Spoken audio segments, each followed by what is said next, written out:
হোজাই লামডিং জলসিঞ্চনৰ উপসংমণ্ডলৰ পানী যোগান আঁচনি বিকল 2018 চনতে উদ্বোধন কৰা আঁচনি আজিও কাৰ্যক্ষম নহল আঁচনি বিকলৰ বাবে ঠিকাদাৰক দোষাৰোপ কৰিছে এতিয়া ৰাইজে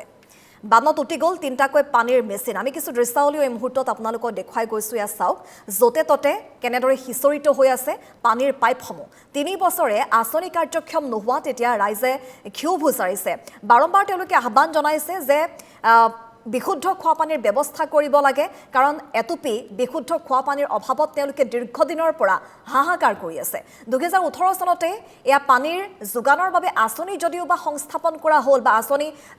উদ্বোধন কৰা হ'ল তাৰ পাছত কোটি কোটি টকা ব্যয় কৰিলে সেই আঁচনিৰ নামত কিন্তু আজি পৰ্যন্ত সেই আঁচনি যেন এতিয়া এক প্ৰকাৰ ফুটুকাৰ ফেনত পৰিণত হৈছে বগা হাতীলৈ পৰিণত হৈছে আজি কুপতি এই কিন্তু আঁচনিৰ সুবিধা তেওঁলোকে লাভ নকৰিলে ৰাইজ এতিয়া ক্ষোভিত হৈ পৰিছে আৰু শীঘ্ৰে এই পানী যোগান আঁচনিখন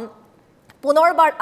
কাৰ্যক্ষম কৰিবৰ বাবে আবেদন জনাইছে ৰাইজে এই সন্দৰ্ভতে আমি সতীৰ্থ সাংবাদিক ৰূপক বৰাৰ এক প্ৰতিবেদন আগবঢ়াইছো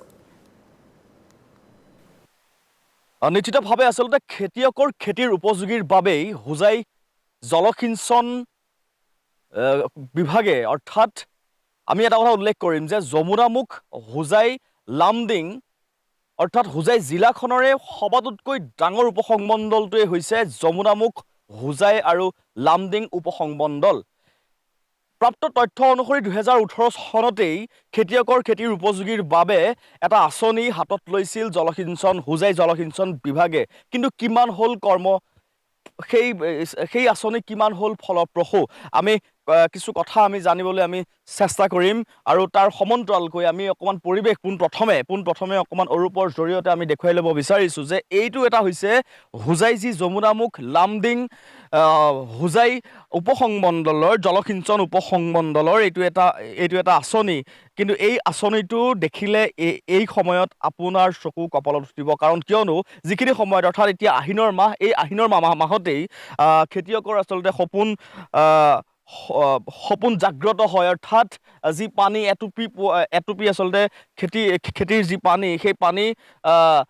পানীৰ নোহোৱাৰ ফলতেই চিৰাল ফাট দিছে পথাৰসমূহত আৰু এই আঁচনিসমূহ আচলতে এই কাৰণেই জলসিঞ্চন বিভাগটোৱে হাতত লৈছিল যে খেতিয়কৰ যাতে খেতি উপযোগী হয় আৰু অৰূপে পৰিৱেশ দেখুৱাই গৈ আছে আৰু অ'ত ত'ত অকল এয়া পৰিৱেশেই নহয় অ'ত ত'ত এনেধৰণে আচলতে পাইপলাইনসমূহ বা বৃহৎ পাইপসমূহ এনেদৰে সিঁচৰিত হৈ পৰি আছে তৎসত্বেও বিভাগীয় কৰ্তৃপক্ষই বা এই যি খেতিয়কৰ যি